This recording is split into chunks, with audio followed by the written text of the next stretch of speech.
sisters, come on up. You're 19, she's 21. We're all single.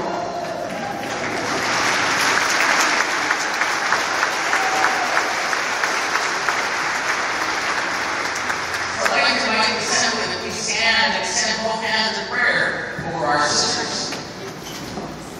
Gracious and merciful God, we give you thanks for the blessings bestowed upon our sisters as they both celebrate the gift of life today. For the sacred union of the parents that have been brought about, we ask you to continue pouring out your blessings upon them as they celebrate your life, your love, and your presence. Continue to bless them. May they live to see many years. May your hand always be with them.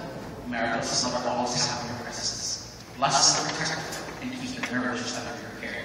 We ask this in Christ's our Lord. Amen.